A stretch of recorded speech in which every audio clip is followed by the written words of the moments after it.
Hello friends, आज हम इस ब्लाउज पीस के जो बचा हुआ टुकड़ा है जिसका यूज़ करके हम बैग बनाएंगे।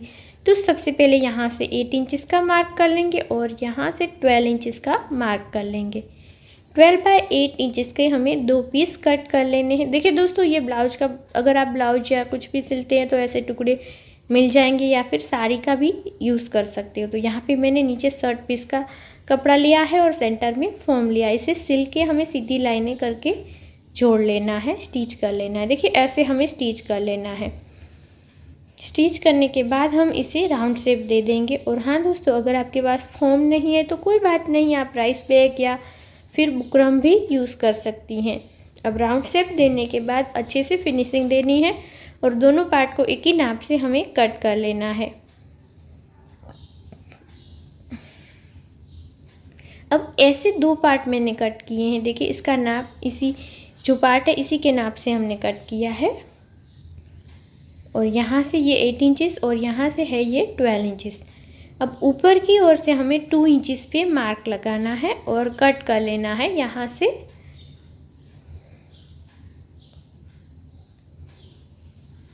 और 12 इंचेस का जिप को हमें लेना है। इसे ऐसे उल्टा रखिए और स्टिच कर ले। 2 पार्ट हमने ये कट किए तो दोनों पार्ट में हमने जिप को अटैच कर लिया है। अब आपको पता ही है यहाँ पे हम करेंगे प्रेस स्टिच।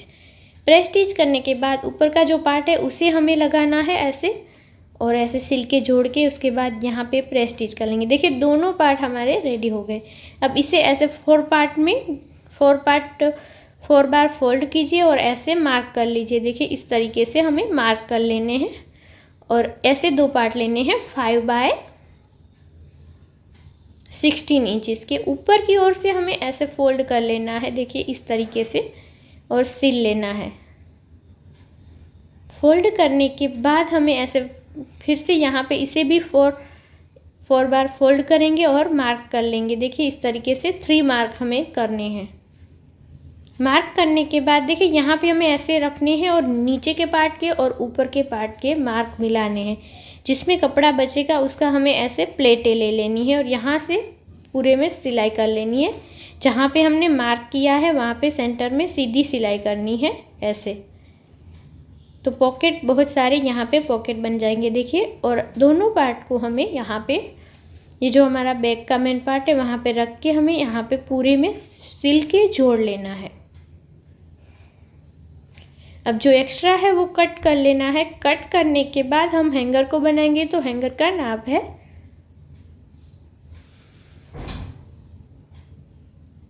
यहाँ से 23 इंचेस है और यहाँ से है ये 4 इंचेस और इसे हमें फोल्ड कर लेना है। और बीच में आप चाहो तो इस तरीके से फॉर्म भी डाल सकते हो जिससे हैंगर का लुक अच्छा आता है। तो दोनों हैंगर हमने स्टिच करके जोड़ लिए हैं। अब देखिए दोस्तों, इसे हमें बैक का जो पार्ट है वहाँ पे अटैच करने हैं। लेकिन अगर आपको सेंटर में जितनी भी जगह रखनी है वो अपने हिसाब से रख सकते हो। अब ऐसा बड़ा बॉर्डर लेना है, आपको जितना बड़ा बनाना है उस हिसाब से ले सकते हैं। तो 8 बाय 39 इंचेस की ये पूरा बड़ा सा बॉर्डर है और यहाँ पे मैंने 9.5 इंचेस पे मार्क किया है और 1 इंचेस पे यहाँ पे मार्क करके ऐसे सीधी लाइन कर लेंगे।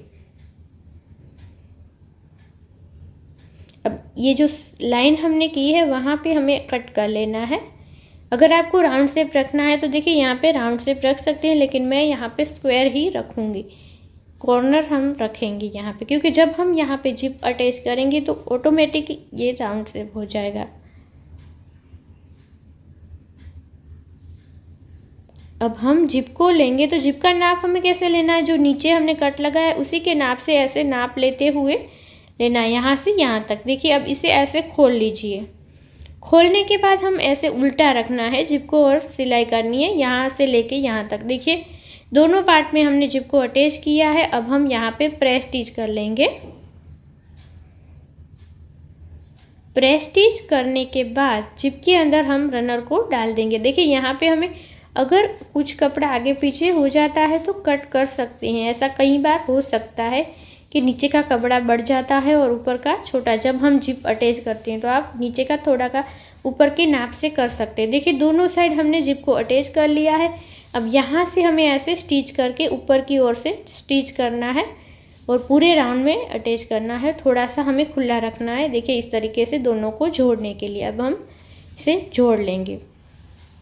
अब ये स्ट्रिप हमें लेनी है और यहाँ पे ऐसे सिलाई करनी है, फिर इसे फोल्ड करके कवर सिलाई कर देंगे ताकि रेस से ना निकले।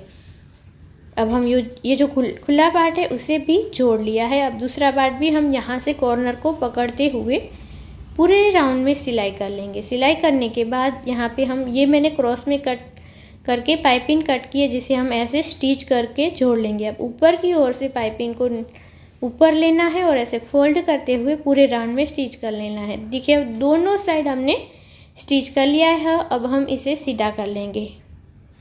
तो देखिए कितने सारे पॉकेट है इसमें। आप अपनी ज्वेलरी अलग अलग से रख सकती हैं या फिर अपने हिसाब से जो भी रखना है रख सकती हैं। और बहुत सारा पॉकेट है और ऊपर से बहुत ही अच्छे से खुलता है और अंदर जो भी चीज़ें आसानी से आप देख सकते हैं। तो आज के लिए इतना ही। मिलते हैं ऐसे नए आइडिया के साथ नेक्स्ट वीडियो में। तब तक के लिए बाय बाय। जय भारत।